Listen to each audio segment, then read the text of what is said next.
그것을 믿으며 가네. 자격 없는 내 힘이 아니 오직 예수님의 보혈로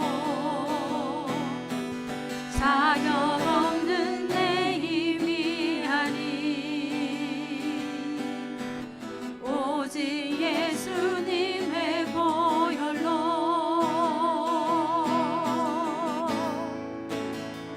십자가의 보혈 완전하신 사랑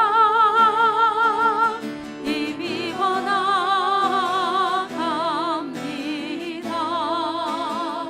십자가의 보혈 완전하신 사랑 힘입어 예배합니다. 다시 처음부터 주의 보좌로 주의 보좌로 나아갈 때에 어떻게 나가야 할까? 나를 구원한 주의 십자가 그것을 믿으며 가네. 주의 보좌로 나아갈 때에 나 여전히 부족하나. 나를 부으신 주의 그 사랑 그것을 믿으며 가네. 자격 없는 내 힘이 아니 오직 예수님의 보혈로 자격 없는 내 힘이 아니 오직 예수님의 보혈로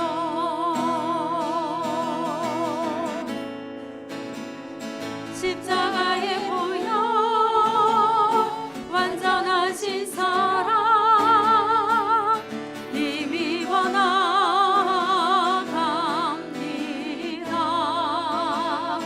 십자가의 보혈 완전하신 사랑 힘입어 예배합니다. 자격 없는 내 힘이 아니에요. 자격 없는 내 힘이 아니 오직 예수님의 보혈로 자격 없는 내 힘이 아니 오직 예수님의 보혈로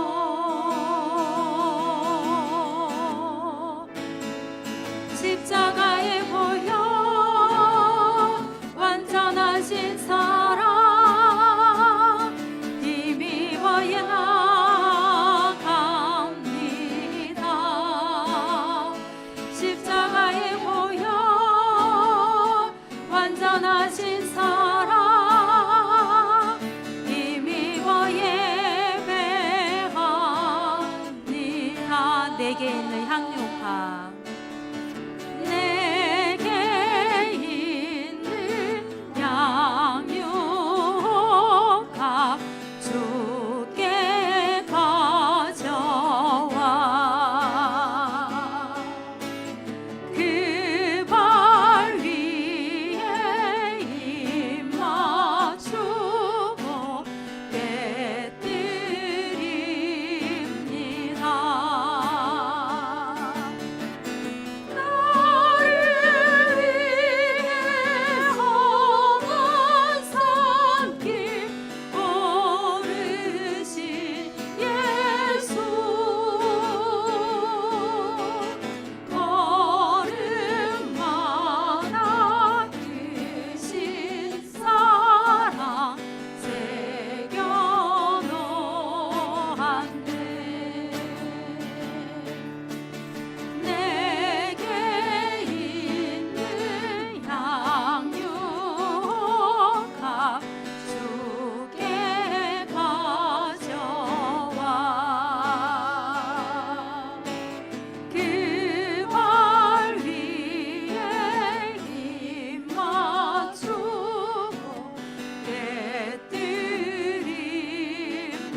묵상하시며 나아가겠습니다.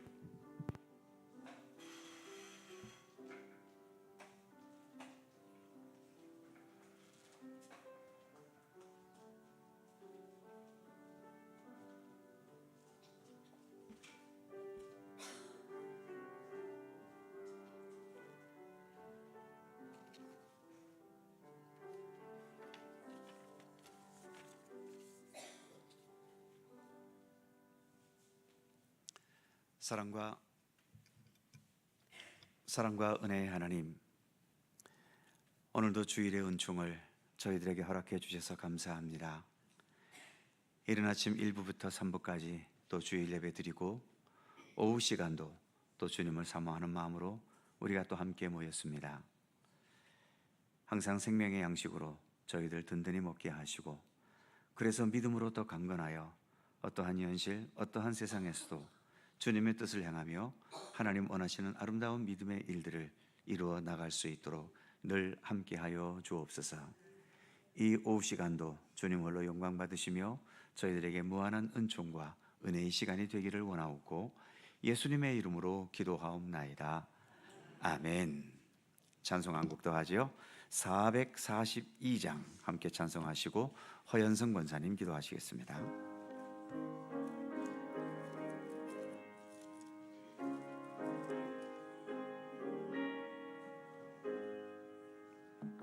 저 장미꽃 위에 이슬 아직 맺혀 있는 그때에 귀에 드는 이 소리 들리니 주 음성 분명하다. 주님 나와 동행을 하면서 나를 친구 삼으셨네. 우리 서로 받은 그 기쁨은 알 사람이 없도다. 그 정한 주의 음성 우는 새도 잠잠케 한다. 내게 들리던 주의 음성이 늘 귀에 쟁쟁하다. 주님 나와 동행을 하면서 나를 친구 삼으셨네. 우리 서로 받은 그 기쁨은 알 사람이 없도다. 밤 깊도록 동산 안에 주와 함께 있으려 하나. 괴로운 세상에 할 일 많아서 날 가라 명하신다. 주님 나와 동행을 하면서 나를 무셨네. 우리 서로 받은 그 기쁨은 알 사람이 없도다.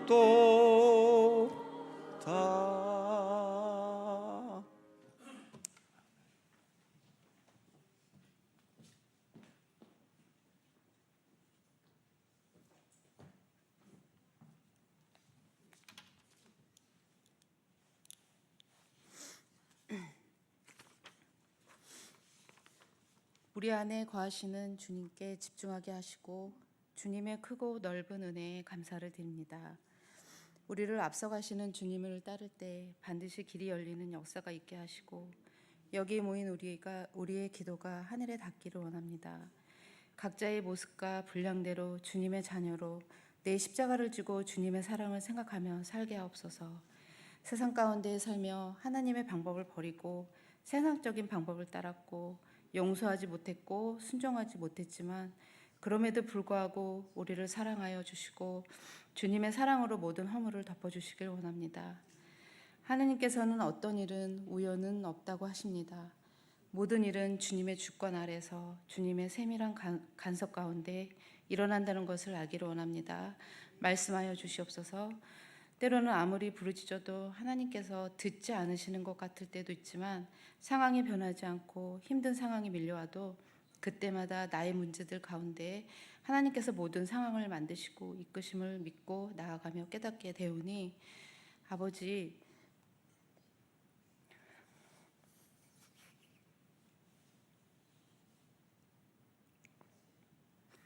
마음이 무너진 자 세워주시고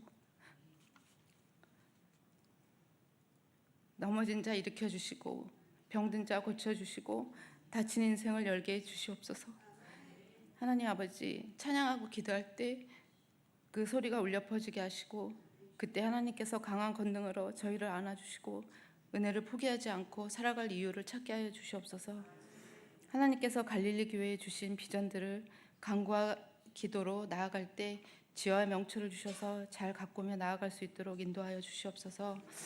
주님, 우리의 교회와 가정에 믿음이 계승되길 원합니다. 마음의 소원뿐만 아니라 구원의 소리가 있게 하시고 교회와 가정이 주님을 경외하여 우리의 자녀들을 인격적으로 만나 주님 안에서 삶을 회복시켜 주시옵소서. 우리의 찬양 예배를 새롭게 하시는 성령님의 역사하심이 목사님과 순서를 맡은 모든 분들과 함께 하셔서 은혜로운 찬양 예배가 되길 원하오며 이 모든 말씀 예수 그리스도의 이름으로 기도드립니다. 아멘.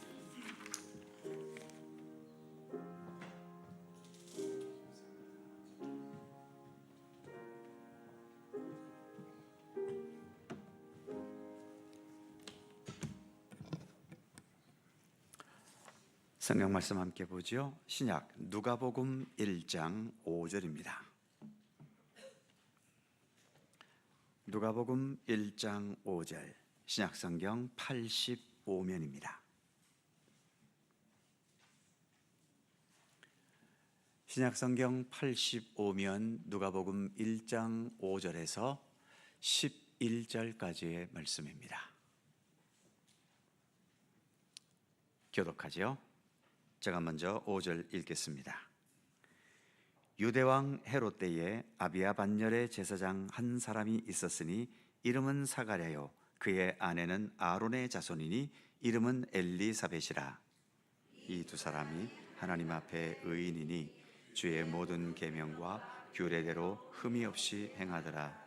엘리사벳이 잉태를 못하므로 그들에게 자식이 없고 두 사람의 나이가 많더라.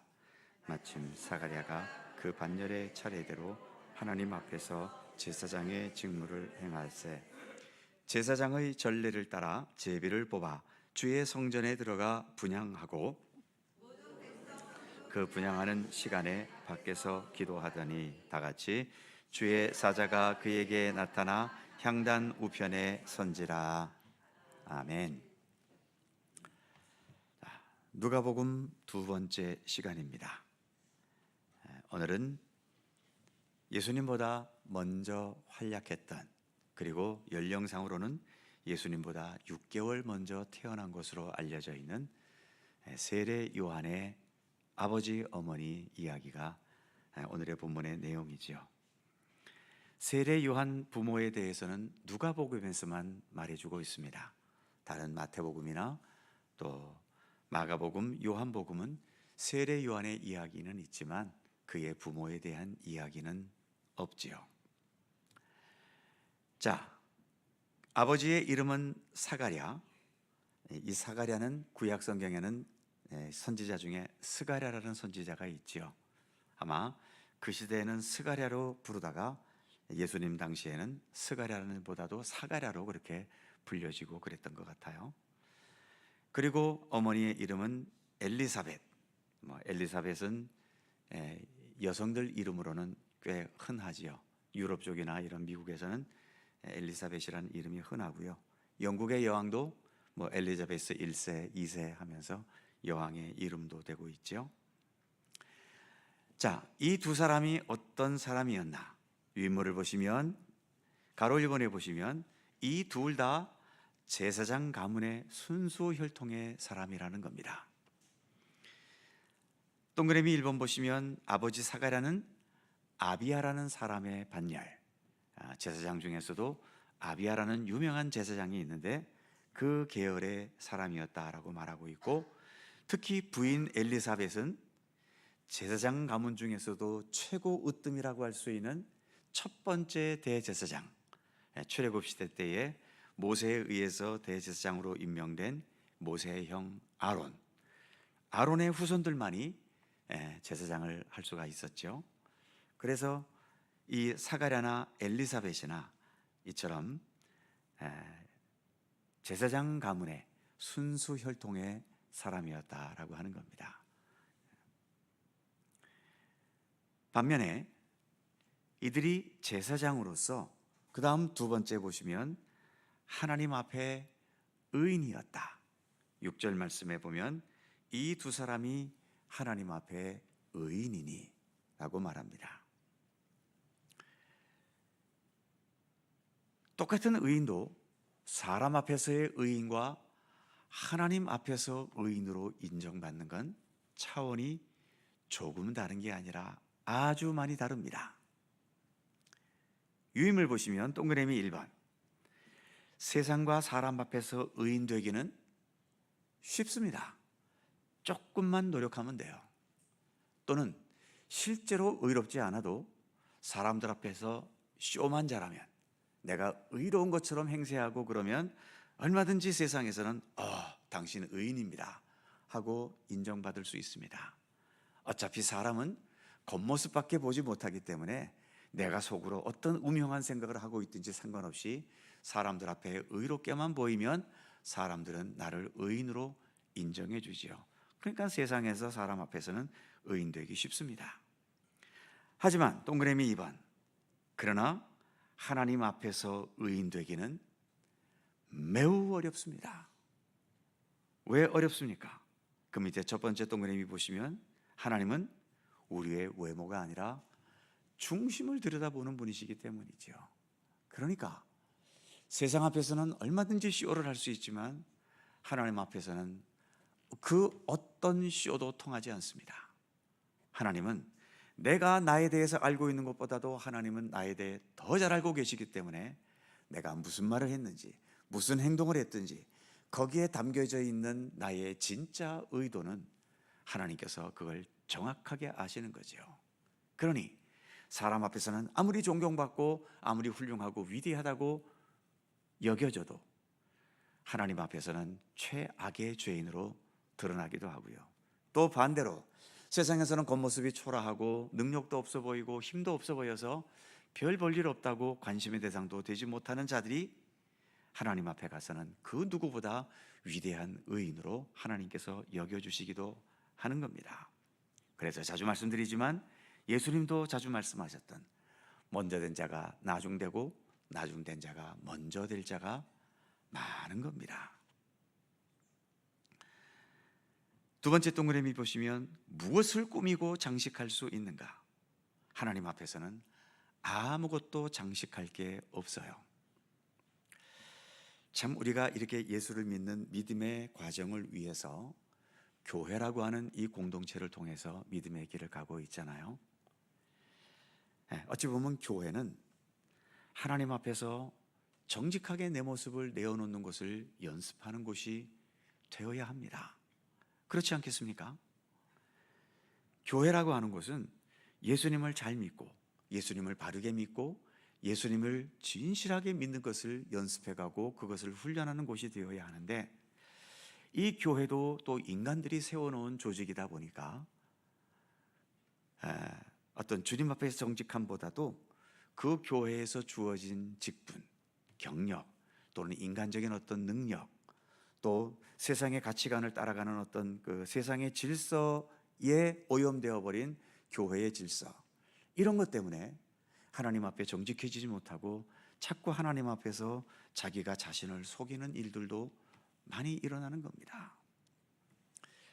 자주 말씀드리지만 우리에게 있는 이 직분이라고 하는 것, 저에게는 목사라는 직분이 있고 장로, 권사, 집사 여러 직분이 있지만요, 이 직분이 나를 꾸미거나 나를 장식하거나 내 자존심을 높이는 도구로 삼거나 이렇게 되지 않기를 우리는 굉장히 노력하셔야 됩니다.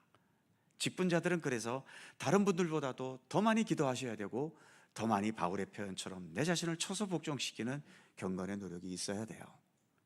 이게 소홀해져 버리면 여기에서 내가 사람들로부터 받는 관심과 또 여기에서 내가 직분으로서 누릴 수 있는 어떤 권위와 이게 바로 내 자신인 것처럼 내가 스스로 속아 넘어가는 거예요.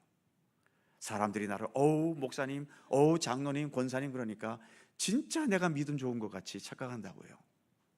그러나 하나님 앞에 서 보면 우리가 사실 뭐가 다릅니까? 다 똑같을 뿐이지요. 다 죄인이고요. 겉으로는 얼마든지 깨끗해 보이고 경건해 보일 수 있어도 우리의 속에서 스멀스멀 올라오는 이 여러 죄악된 욕망들과 악한 생각들과 또 죄악된 여러 욕심들을 우리가 어떻게 통제할 수 있습니까? 그렇기 때문에 아무튼 우리는 하나님 앞에서는 아무것도 꾸미고 장식할 수 없다는 것을 늘 인식해야 되고요. 그래서 주님 앞에 무릎 꿇고 기도하는 시간은 정말 벌거벗고 주님 앞에 서 있는 것처럼 내 자신을 그렇게 돌아보고 점검하는 그런 경건의 노력, 겸손의 노력이 특별히 직분자들에게는 많이 필요하다라고 하는 것을 잊지 마셔야 되는 거죠. 그런 면에서 오늘 사가랴와 그리고 엘리사벳이 하나님 앞에 의인이었다라고 하는 것은 이들은 제사장이라는 당시로서는 일반적인 그 사회로 보면은 높은 직책의 가문에 있음에도 불구하고 이들은 늘 하나님 앞에서 겸손했고 진실했고 어떤 자기의 직분을 가지고 권세를 행하거나 그것을 어떤 자기 자신을 드러내는 도구로 삼지 않았다는 거지요.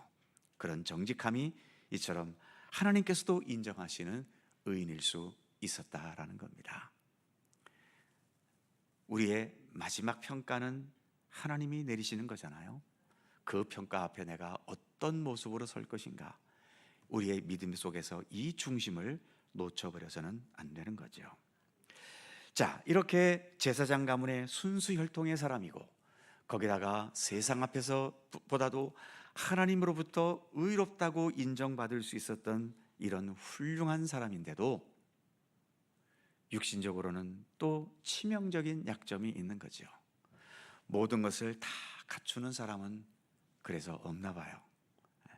물론 중간중간에 정말 흠잡을 수 없을 만큼 훌륭하고 또 위대한 사람도 중간중간에 있기는 한 것 같은데 참 그런 사람 옆에 있으면 내가 한없이 초라해지지요. 우리는 다 각자 몇 가지씩 불완전함과 또 온전치 못함과 약점들을 안고 살아가고 있는데요. 그렇다면 사가랴와 엘리사벳에게는 어떤 약점이 있었을까요? 그 다음 가로 3번 보시면 7절에 있는 말씀처럼 그들에게 무엇이 없다? 자식이 없었고 거기에다가 나이가 많았다는 겁니다. 그러니까 이젠 더 이상 자식을 볼 수 없는 여건이 되었다는 거지요. 오늘날은 좋은 세상이어서 내가 자식이 없어도 내 스스로 마지막 노후까지 그렇게 살아갈 수 있는 방법도 있고 그럴 능력도 이제는 사람들이 많아졌습니다만 과거에는 자식이 없으면 아마 부모들이 가지는 비극과 슬픔 중에 제일 큰 것이 자식이 없는 것이었을 겁니다. 그래서 아브라함의 이야기도 아브라함이 100세 때가 되도록 자식이 없는 것이 아브라함에게는 얼마나 큰 치명적인 약점이었고 또 그게 최악의 불안함이었잖아요. 그러니까 옛날 분들에게 당신이 돈이 없고 자식이 없는 거 이 둘 중에 하나 택하라면 뭘 택했을까요? 옛날 분들은 다 돈이 없는 것을 택했지 자식이 없는 것을 택하지는 않았을 거라는 거지요. 자식이 있으면 그래도 어떤 방법으로든 돈은 벌 수 있지만 돈은 자식을 못 만들어내잖아요. 그렇기 때문에 옛날 사람들은 돈보다는 자식을 택했다라고 하는 겁니다. 지금 시대는 안 그럴걸요. 당신 여기 100억이 있고 자식이 있는데 둘 중에 뭘 택할 건가 그러면 아마 많은 사람들이 아이고 100억이 낫지 뭐 하면서 100억을 택할지도 모르겠어요. 세상은 또 그렇게 많이 변해버린 거지요. 그러니까 이들에게 자식이 없고 나이가 많다는 것은 결정적인 약점이 되고 있다는 겁니다. 다른 것이 아무리 기뻐도 자식 문제만 생각하면 다시 슬퍼지고 실망하고 그렇게 되는 거죠. 밑에 동그라미 1번, 이렇게 완벽하게 믿음의 길을 가고 있지만 결정적인 약점이 있다는 겁니다. 이런 게 좀 없었으면 좋겠는데 하나님께서는 우리의 삶을 그렇게 이끌어 가지는 않으시는 것 같아요. 모든 면에서 완벽한데 어느 한쪽에서 치명적인 약점을 늘 이렇게 안고 살아가는 거죠. 우리가 예수 잘 믿으면 모든 게 잘 되고 모든 게 형통하고 모든 게 다 수월할 것이다 라고 기대는 하지만, 그러나 기대와 달리 아무리 잘 믿어도 안 되는 일들은, 끝까지 죽어라고 안 되는 일들이 우리의 삶에도 있게 마련입니다. 그건 성경에서도 다 말하잖아요. 아브라함도 그렇고 이삭도 그렇고 야곱도 그렇고 행복했습니까? 다 대부분 불행한 인생을 살았습니다. 그렇다면 이 땅에 오신 예수님은 어떤가요? 예수님이야말로 어찌 보면 흠도 없고 점도 없고 모든 게 완벽하신 분인 것 같은데, 이 세상이 그런 완벽한 예수님을 받아들이지를 못해요. 받아들일 만한 그릇이 세상에 안 되는 거죠. 그러다 보니 결국 예수님마저도 세상은 버리지 않습니까? 버려도 아주 비참하게 버렸지요. 십자가에 못 박아 죽였으니까요. 그래서 오로지 하나님의 뜻만을 위해서 이 땅에 오셨어도 이 땅에서 받는 대가는 가장 최악의 대가를 받을 수도 있다는 겁니다. 그러니까 사는 게 너무 힘들어서 또 어느 순간, 아니 하나님이 계시다면 나를 왜 이렇게 힘들게 만들어? 하나님이 계시긴 한 거야? 하고 그렇게 투덜대는 거, 심정은 이해가 되지만 많이 조심을 하셔야 됩니다. 함부로 그렇게 할 수 있는 말이 아니라고 하는 거지요. 그래서 늘 말씀드리지만 세상을 잘 살고 행복하게 살고 풍요롭게 살고 건강하게 사는 것과 내 믿음은 별개의 것입니다. 아무리 잘 믿어도 안 되는 일들이 무수하게 있고요, 날라리 같이 살아도 세상 잘 먹고 잘 사는 사람들이 많이 있고요. 그러니까 믿음과 내가 세상을 잘 살고 있는 것을 연관을 전혀 끊을 수는 없겠지만 너무 깊게 연관 짓지 마시고요, 예수님도 그렇게 십자가에 죽으셨는데 그래도 우린 예수님보다 낫잖아요. 우리는 십자가에 한 번도 못 박혀 본 적도 없고요. 혹시 예수님처럼 채찍에 맞아 보셨습니까? 머리에 가시면류관 한번 써보셨나요? 그러니까 아무리 우리가 사는 게 힘들어도요, 예수님보다 나은 거예요. 그래도 우리는 죄라도 많으니까 그런 벌을 받든 해를 당하든 그게 마땅하다고 하겠지만, 예수님은 아무런 죄도 없이 그렇게 온갖 치욕과 모욕과 가시면류관과 채찍과 십자가에 못 박히는 것까지 다 겪으셨잖아요. 그러니까 사는 게 힘들고 비극적으로 슬픔과 조건을 안고 사는 그 슬픈 심정은 충분히 이해가 되지만, 그러나 예수님 앞에 좀 더 정직하게 서보자는 거죠. 십자가의 예수님 앞에 내 있는 모습 그대로 주님 앞에 내어놓고 보면 그래도 예수님보다는 내가 좀 더 낫다는 것을 아마 깨달을 수 있을 겁니다. 저는 모든 면에서 예수님보다 다 못났지만 한 가지 잘난 게 있습니다. 무엇일까요? 예수님보다 제가 2배로 살고 있다는 거죠. 예수님은 33세에 돌아가셨는데 제가 올해 만 66세잖아요. 이제 10월 생일 지나면 이제 만 67세가 됩니다만, 이래봬도 제가 예수님보다 2배나 더 살았습니다. 잘났잖아요, 예수님보다. 그게 물론 시편에 보면 인생의 평균이 70이고 강건하면 80이라도 그 모든 연수는 자랑할 게 못 된다라는 그런 말씀도 있습니다만, 어쨌든 이런 비극과 삶의 결정적인 약점이 있더라도 그것을 너무 비극의 조건이나 하나님이 나를 버리셨다거나 이러한 쪽으로 생각하지는 않으셨으면 좋겠습니다. 그 밑에 동그라미 2번에 보시면 이런 치명적인 약점이, 그러나 예수님을 등장시키기 위해 이들은 중요한 역할을 했다는 거죠. 이들의 약점이 예수님의 탄생을 예고하고 예표하는데 중요한 역할을 했다는 겁니다. 그 밑에 동그라미 보시면 마리아의 동정녀 탄생. 지금 이 엘리사벳이 나이가 많이 들어서 더 이상 생산할 수 없는 단계에 된 것도, 그런데도 세례 요한을 잉태하고 낳았다라고 하는 것은 마치 이제 아기 예수님을 성령으로 잉태하셔서 낳게 한 동정녀 마리아에 통한 예수님의 탄생의 예고편이라고 할 수 있는 거죠.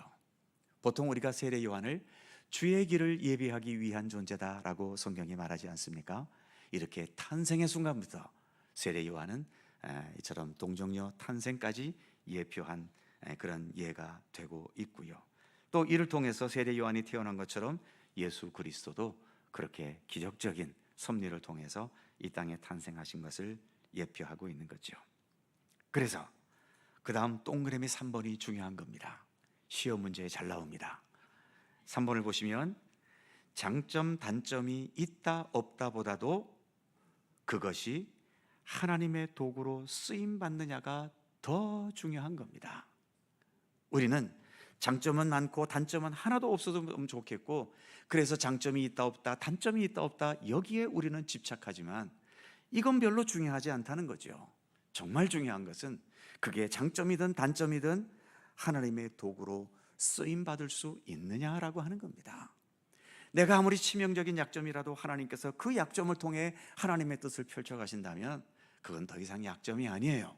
오히려 그것은 나에게 강점이지요.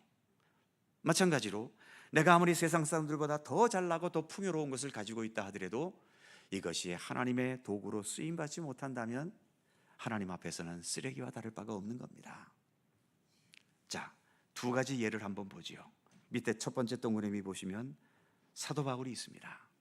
여러 차례 말씀드린 것처럼 고린도후서 12장은 바울이 자신의 육체에 사탄의 사자, 육체의 가시라고 표현할 만큼 정말 고통스러운 무슨 질병인지는 모르겠지만 그의 육체에도 그런 고통을 안고 살았어요. 여러분들도 뭐 암에 걸리거나 또 여러 불치의 병 때문에 굉장히 고생하는 분들 계시죠. 바울도 그냥 뭐 두통 증세가 좀 있고 뭐 어디 허리가 쑤시고 뭐 이 정도라면 사탄의 사자라고 표현했겠습니까? 어찌 보면 뭐 오늘날의 암과 같은 어떤 그런 수준의 아픔을 바울은 안고 살았기 때문에 그것을 육체의 가시, 사탄의 사자라고까지 표현했던 거죠. 바울은 남을 위해서 기도하면서 남의 병은 그렇게 잘 고쳐주는데 자기 병을 못 고치는 겁니다. 이 세상이, 그래서 불교에도 무슨 말이 있지요? 중이 지 머리 못 깎는데요. 남의 머리는 잘 깎아주지만 자기 머리는 못 깎는다는 거죠. 바울도 그랬어요. 이 치명적인 약점 때문에 바울이 나는 3번씩이나 이 문제를 갖고 기도했다. 늘 말씀드리지만 3번 기도했다는 것은 딱 3차례 기도했다는 것이 아니라 응답을 받을 때까지 기도했다는 얘기지요. 아마 몇 년, 몇십 년 계속해서 이 바울은 이를 위해 기도했을 겁니다. 그러다가 하나님으로부터 응답을 받았는데 무슨 응답인가 하면 내 은혜가 네게 족하도다. 말이 좋아서 이런 거지요. 그냥 단도직입적으로 말하면 안 고쳐주겠다는 거죠.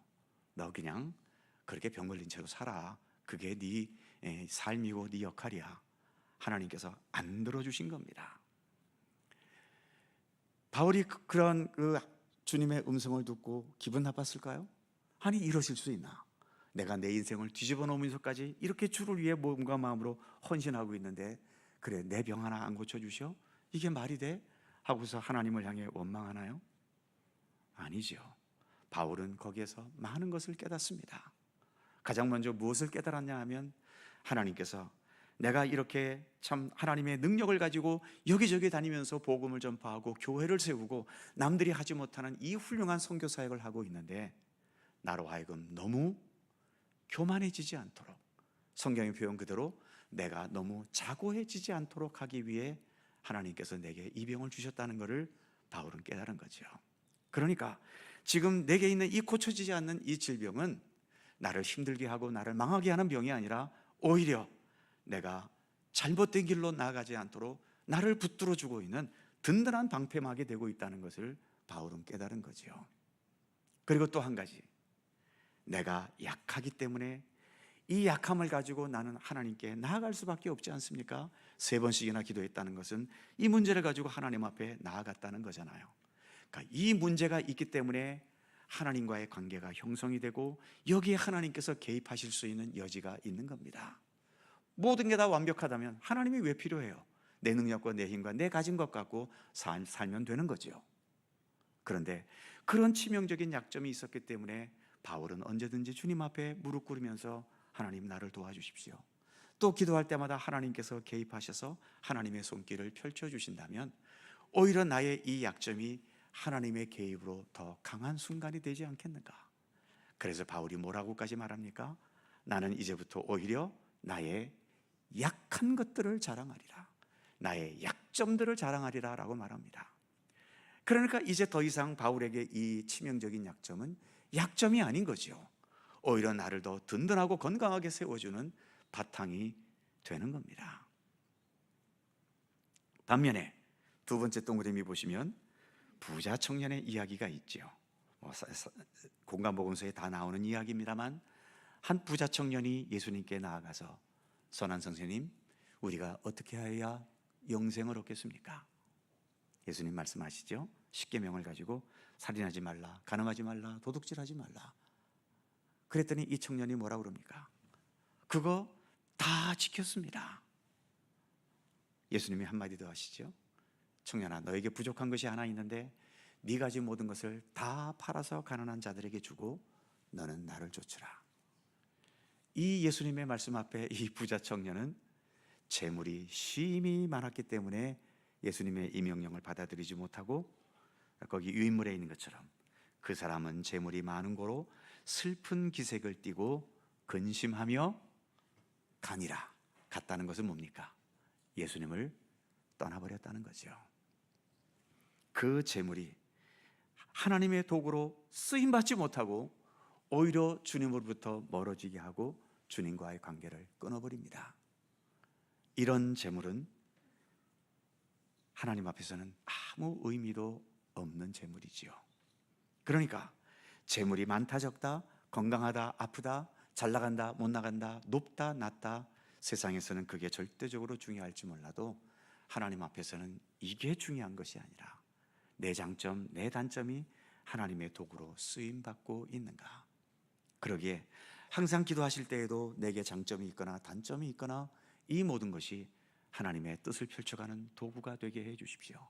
잘 나가는 것 때문에 교만해지지 않고, 힘들고 단점 때문에, 약점 때문에 내가 부끄러워하거나 주눅들거나 열등감 빠지지 않고, 어쨌든 하나님과 함께 살아가면서 이 모든 것이 하나님의 뜻을 펼쳐가기 위한 도구가 되게 해 주십시오. 이러한 기도는 대단히 중요한 기도입니다. 복을 달라고 하는 기도보다도 훨씬 더 중요한 기도라는 것을 잊지 않으셨으면 좋겠고요. 바로 사가랴와 엘리사벳은 그런 약점이 있었어도 이처럼 예수님 탄생의 예표가 되는 그런 도구로 쓰임받는 것을 보여주고 있는 거죠. 자, 그 다음에 8절에서부터 마지막 11절까지는 이제 그 아버지 사가랴가 제사장의 직무를 행하는 장면을 보여주고 있습니다. 유인물 보시면 큰 2번 반열의 차례대로 제비를 뽑아, 가로 1번에 보시면 반열의 차례대로. 이것은 무슨 의미인가 하면 그 밑에 동그라미 1번 보시면 제사장, 이스라엘에 있는 제사장 전체를 22개의 조로 나누었어요. 그래서 예루살렘 성전에서 그 제사를 집례하는 것은 이 22개에 나눠져 있는 그 조가 일주일씩 돌아가면서 예루살렘 성전에서 그 성전 제사를 주관했던 겁니다. 그러니까 제사장들이 예루살렘에 있는 제사장들도 있고 또 여러 지역에 흩어져 있는 제사장들도 있잖아요. 그래서 그렇게 지역에 흩어져 있어도 1년에 이렇게 평균 2차례, 많으면 3차례 이렇게 일주일씩 예루살렘 성전에서 제사를 주관할 수 있었던 겁니다. 22개 조니까 2배로 합쳐도 44개지요. 하지만 1년은 몇 주일입니까? 52주일이잖아요. 그러니까 평균 2번 아니면 3번씩 돌아오는 그런 때도 있었다는 겁니다. 자, 뒷페이지 넘어가 보시면 가로 2번 이제 9절에 보면 그 차례가 된 제사장들 중에서 제사장으로서 최고의 어떤 영예로운 그런 것이 있다면 성전 안에 들어가서 향을 올리는 분향하는 것, 이게 제사장으로서는 최고 영예롭게 여겨졌다고 해요. 그런데 이것은 우리나라 같은 경우면 서열에 따라서 또 연령 따라서 또는 직분 따라서 이렇게 했겠지만 여기에서는 제비를 뽑았다는 겁니다. 그래서 그 분향하는 담당자가 그렇게 결정된 거지요. 이제 사가랴가 나이 많았을 때에 그 차례가 돌아와서 예루살렘 성전에서 제사를 집례하게 되었고, 또 그 가운데서 제비가 뽑혀서 그 늦은 나이에 드디어 분향을 하는 그런 기회가 왔다는 거죠. 자, 뒷페이지에 가로 2번 제비 뽑아 분향 구절 돼 있죠. 그 밑에 동그라미 1번 보시면 제사장으로서 최고 영광스러운 수행이었고요. 두 번째 보시면 그러나 제비를 뽑아서 결정했다. 그러다 보니 그 밑에 보시면 제사장 평생에 한 번, 좀 많은 사람은 두 번 이렇게 분향할 수 있는 기회가 주어졌다는 겁니다. 그러니 한 번 이 분향하는 기회가 주어졌을 때 제사장으로서는 얼마나 떨리는 마음으로 이제 더 이상 내가 이것을 못할지도 모르는, 더 이상 기회가 안 돌아올 수도 있는 소중한 시간을 보내고 있는 거지요. 그런데 제비를 뽑아 결정하기 때문에 먼저 뽑히는 사람이 있는가 하면 당연히 나중에 뽑히는 사람이 있을 수밖에 없잖아요. 사가랴는 젊었을 때 먼저 뽑혔을까요? 그렇지 못했던 겁니다. 나이가 들어서 이제 은퇴해야 될, 이미 은퇴의 나이가 지났을 수도 있는데 그 나이대에 가서야 드디어 제비가 뽑혀서 분향하러 그 성막 안으로, 지성소 안으로 들어갈 수 있었다는 거죠. 사람마다 뽑기 운이 좋은 분들이 계셔요. 무슨 야유회 같은 거나 무슨 체육대회 같은 데 가서 그 행운권 추첨 있잖아요. 갔다 하면 상품 타오는 분들이 있는가 하면 저 같은 경우는 웬만해 갖고는 한번 타갖고 오는 게 너무 힘듭니다. 우리 교회에서도 몇 차례 야유회 갔었잖아요. 제 기억으로 3번 제가 이 제비를 뽑았는데 2번은 꽝입니다. 절반 이상 분들이 받는 상인데도 거기에도 제가 못 들어가요. 담임 목사인데도. 야, 이렇게 그 뽑기 운이 없을 수 있을까요? 그러다가 지난번에 어딘가는 한번 쌀을 한번 받았던가 아무튼 뭐 하나 걸려서 받은 기억이 있습니다만, 그런 면에서 보면 사가랴는 정말 뽑기 운이 없는 사람이지요. 언제나 내가 저 지성소에 한번 들어가 볼까? 언제 내가 한번 이렇게 향단해서 하나님께 향을 올려볼까? 안 돌아오고 안 돌아오다가 나이가 많이 들어서야 제비를 뽑힌 겁니다. 그러니까 세상 사는 거에 좀 남들보다 운이 없다 하더라도요, 물론 세상에서는 그렇게 운 없다가 내 인생은 끝날 수도 있습니다. 그러나 우리는 기독교 신앙을 가지고 있잖아요.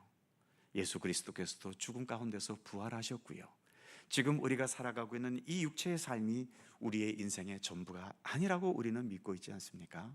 그러기에 아무리 재수 없이 한평생을 내가 살았다 하더라도 우리가 하나님 나라에 이를 때에 이 땅에서 우리가 겪었던 억울함과 원통함과 이러한 모든 것들은 씻은 듯이 다 없어집니다. 하나님은 우리의 삶이 그렇게 손해보는 인생이 되도록 이끌어가지는 않으신다는 거죠. 이렇게 사가랴가 늦은 나이에 들어서 제비 뽑혀서 지성소에 들어갈 수 있었는데, 또 그 나이에 들어갔기 때문에 그 성소에 들어가서 하나님 보내신 천사를 만나고 세례 요한의 잉태에 대한 하나님의 말씀을 듣는 또 그런 축복과 은혜를 누리게 되지 않습니까? 자, 여기에서 단열대로 차례대로 돌아오는 것, 그리고 제비를 뽑아 분향하는 것, 경쟁이라는 것이 없습니다. 대단히 중요한 거죠. 그러니까 이 예루살렘 성전에서는 경쟁으로 해서 하는 일들이 없었다는 겁니다. 대부분의 일들은 차례대로 특별히 해야 될 일이 있으면 그것은 제비를 뽑아서. 그런 면에서 그 밑에 가로 3번, 우리의 세상은 너무 경쟁 위주의 세상이라는 거죠. 밑에 동그라미 1번 보시면 선의의 경쟁을 넘어서 이제는 파괴적인 전쟁이 일상화된 현실입니다. 어느 순간부터 전쟁이 일어나기 시작하더니 물론 뭐 과거에도 뭐 걸프 전쟁도 있었고 크고 작은 전쟁이 있었지만 지금 전쟁은 정말 오래 가고 있죠. 벌써 러시아와 우크라이나의 전쟁이 몇 년째 이어지고 있고, 또 거기에다가 전쟁이 끝나는가 싶더니 이제는 또 미국과 이스라엘 또 이란이 서로 전쟁을 벌이고, 또 팔레스틴과 여러 주변 지역들이 파괴되는 이런 전쟁의 소식 속에 우리가 살고 있는 거죠. 과연 선의의 경쟁이라는 게 있을까요? 물론 형식적인 선의의 경쟁이 있는지 모르지만 모든 경쟁은 지면 속상합니다. 자존심 상하고요. 지금 우리의 현실은 경쟁 위주로 세상이 이렇게 돌아가도록 사람들이 판을 그렇게 짜놨기 때문에 뭐 우리도 이 틀에서 벗어날 수는 없지요. 그러다 보니 어쩔 수 없이 경쟁은 해야 하지만, 그 밑에 동그라미 2번 보시면 경쟁을 통해 발전, 성장한다는데, 그런 발전과 성장이 이렇게 많은 희생자, 패배자들을 만들어내면서까지 꼭 필요할까? 그러나 우리 인간은 이런 경쟁 구도로 지금까지 역사를 이어왔기 때문에 우리가 우리의 힘으로 이 구도를 깰 수는 없을 겁니다. 그러나 이 경쟁 구도가 유일한 우리 인생에 사는 길이라는 생각은 하지 않으셨으면 좋겠어요. 하나님은 우리를 그런 경쟁 방법으로 우리의 삶을, 우리의 구원을 이루어 가시는 분은 아니십니다. 동그라미 3번. 지금보다 발전이 없었던 과거는 불행한 역사였나? 그렇습니까? 고대 시대 사람들은 우리보다 더 불행했을까요? 아닙니다. 오히려 행복 지수를 따진다면 옛날 사람들이 훨씬 더 행복했을 수도 있지요. 지금 우리가 이렇게 풍요를 누리고 있습니다만, 물론 우리 어릴 때 정말 가난했고 다들 힘들었지요. 그래도 우리가 어린 시절을 생각하면 지금보다는 훨씬 모든 게, 가진 거는 없었어도 여유는 있었잖아요. 마음의 여유가 있었고요. 그러나 지금은 마음의 여유마저도 이제는 없어져 가고 있죠. 인공지능이 발달하면서 이제 로봇가 다 앞으로 다 해가는 세상이라고 하는데, 그런데도 우리의 마음은 더 여유가 있는 것이 아니라 더 여유를 자꾸 잃어갑니다. 인간이라는 존재는 그래서 그 한계를 넘어설 수 없나 보지요. 동그라미 4번 보시면 성경 속에도 경쟁 없는 평화의 세상이 있었습니다. 가장 유명한 것이 창세기 13장에 나오는 아브라함과 그의 조카 롯의 문제지요. 두 종들 사이에서 다툼이 일어나니까 아브라함이, 얘야, 너와 내가 골육인데 이렇게 서로 다투어야 되겠냐? 우리 이젠 갈라서자. 그러면서 아브라함이 뭐라 그럽니까? 네가 오른쪽을 택하면 나는 왼쪽으로 가겠고, 네가 왼쪽을 택하면 나는 오른쪽으로 가겠다. 어디까지나 어른은 아브라함이고요, 모든 주도권은 아브라함에게 있지만 아브라함은 그 주도권을 자기의 유리한 쪽으로 안 이끌어가잖아요. 네가 먼저 해라. 네가 선택하면 남은 것을 내가 가져가겠다. 평화롭기 원한다면 이런 자세가 없이는 절대로 평화가 있을 수 없습니다. 왜 세상이 평화를 말하면서 평화롭지 못할까요? 내 것을 안 내놓기 때문입니다. 우리나라가 이렇게 이념적으로, 사상적으로 첨예하게 대립을 이루는 것도 절대로 아무것도 안 내놓으려고 하기 때문이죠. 눈꽃만큼도 우리는 패배하지 않겠다는, 우리가 전적으로 100% 옳고 니네는 100% 전적으로 틀렸기 때문에 이런 사고방식을 갖고서는 하나님이 와도 이 문제는 해결이 안 돼요. 그러니 우리가 이런 아브라함과 같은, 또 예수님께서도 이 땅에 오셔서 얼마든지 예수님은 하나님의 아들로서 자신의 권위를 가지고 세상 다 때려부실 수 있습니다. 그러나 예수님은 그런 방법을 취하지 않으셨잖아요. 오히려 세상 모든 죄를 다 스스로 끌어안으시고 십자가의 길을 가신 겁니다. 그렇기 때문에 오늘 이 제사장의 이 광경, 반열대로 그리고 제비를 뽑아서 하는 이런 방법들이 뭐 100% 완벽한 것이라고 할 수는 없지만, 그나마 이 경쟁 위주의 세상 속에서 조금이라도 이 경쟁이라는 숨막히는 현실을 트이게 할 수 있는 하나의 길이라면 길이 될 수 있겠지요. 그러나 자꾸 그러나라는 말이 많이 나옵니다만, 두 번째 동그라미 반열의 차례대로 특별한 역할이 필요하다면 제비 뽑아서, 그 밑에 보시면 그러나 우리 인간의 현실은 이것이 불가능합니다. 이미 경쟁에 중독되어 있는 우리 인간들이어서 이런 방법은 아마 불가능할지도 모릅니다. 그러기에 우리는 경쟁이 없는 하나님의 나라가 오기를 기다릴 수밖에 없는 거죠.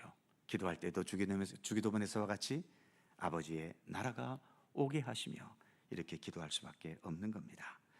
그 밑에 동그라미 5번, 하나님의 나라는 남을 이긴 승리의 기쁨도 남에게 패배당한 쓰라림도 없는 곳이다. 그래서 하나님의 나라는 완전한 평화가 있는 곳이죠. 마지막 6번, 결론적으로 세상에서의 성공과 번영에 대해 너무 조급하지 말자. 사가랴도 오랜 세월 자식을 기다렸고 내가 제사장으로서 언제 분향을 한번 할 것인가 기다렸지만 늙은 나이까지 오지 않았지요. 그러나 조급하지 않으면 때가 되면 하나님께서 그 모든 것들을 성취하게 되는 은혜를 우리에게 내려주시는 거지요. 특히 우리가 기다리는 하나님의 나라, 우리가 기다리고 사모했던 모든 것들이 완벽하게 이루어지는 그 세계 아닙니까?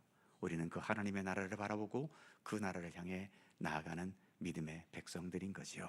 그래서 조급함을 버리고 내게 주어진 삶에서 믿음의 사람으로서 더 성실하게 한 단계 한 단계 하나님의 나라를 향해 나아가는 우리 모두가 되기를 간절히 소망합니다. 기도하겠습니다. 걸어가신 하나님, 오늘 오후 시간 또 누가복음의 말씀을 읽어갈 수 있도록 함께 해주셔서 감사합니다. 사가랴와 엘리사벳, 참 하나님 앞에 제사장 가문으로서 성실하고 의인으로서 그렇게 살아왔지만 그럼에도 치명적인 약점이 있었습니다. 그러나 주님, 그 치명적인 약점이 어느 순간 예수님의 탄생의 예표로서 사용되어지고 또 그로 인해서 이제 예수 그리스도께서 이 예표된 그 모습 그대로 이 땅에 오실 수 있었던 그 결과를 또 우리가 보고 있지 않습니까? 하나님, 그리고 더 나아가서 이제 그 나이가 되도록 원하는 것을 성취하지 못했고 그리고 제사장으로서 한 번도 향을 분향해 보지 못하는 그러한 아쉬움이 있었지만 그래도 주님 안에서 참고 기다릴 때에 하나님께서 이 모든 것들을 또 완성케 하시는 은총도 베풀어 주셨습니다. 하나님, 우리는 때때로 조급할 때가 많습니다. 빨리 돈을 더 벌어야 되는데, 빨리 이 문제를 해결해야 되는데, 빨리 더 건강해야 되는데, 빨리 더 모든 게 잘 돼야 되는데, 빨리 이 위기에서 벗어나야 하는데, 그러나 주님, 그러한 조급함에 우리가 서두르지 않고 또 그 서두름 때문에 주님의 뜻을 벗어나는 죄악의 길에 들어서지 않도록 우리를 지켜 주옵소서. 주님께서 모든 것을 완성하실 그날을 신뢰하고 소망하면서 여전히 변함없이 오늘 여기에서 내가 살아가야 할 믿음의 사람으로서의 삶을 성실하게 매 순간순간 살아갈 수 있도록 우리의 삶을 붙들어 주시고 지켜 주시옵소서. 언제나 우리의 삶을 사랑과 은혜로 돌보시고 인도하시는 우리 주님께 감사와 찬양과 영광을 돌리오며 우리 구주 예수 그리스도의 거룩하신 이름으로 기도하옵나이다. 아멘.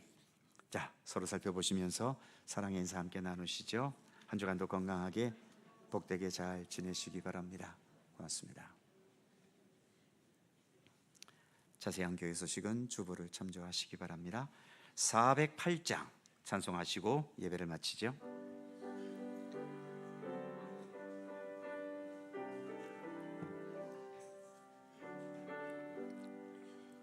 나 어느 곳에 있든지 늘 마음이 편하다. 주 예수 주신 평안함 늘 충만하도다. 나의 마음속이 늘 평안해. 나의 마음속이 늘 평안해. 악한 죄 파도가 많으나 마음이 늘 평안해. 내 맘에 솟는 영생수 한없이 흐르니 목마름 다시 없으며 늘 평안하도다. 나의 마음속이 늘 평안해. 나의 마음속이 늘 평안해. 악한 죄 파도가 많으나 마음이 늘 평안해. 참되신 주의 사랑을 영원치 못하네. 그 사랑 내 맘 여시고 소망을 주셨네. 나의 마음속이 늘 평안해. 나의 마음속이 늘 평안해. 악한 죄 파도가 많으나 마음이 늘 평안해. 주 예수 온갖 고난을 왜 몸소 당했나. 주 함께 고난 받으며 멸류관 없겠네. 나의 마음속이 늘 평안해. 평안해. 악한 죄 파도가 많으나 마음이 늘 평안해.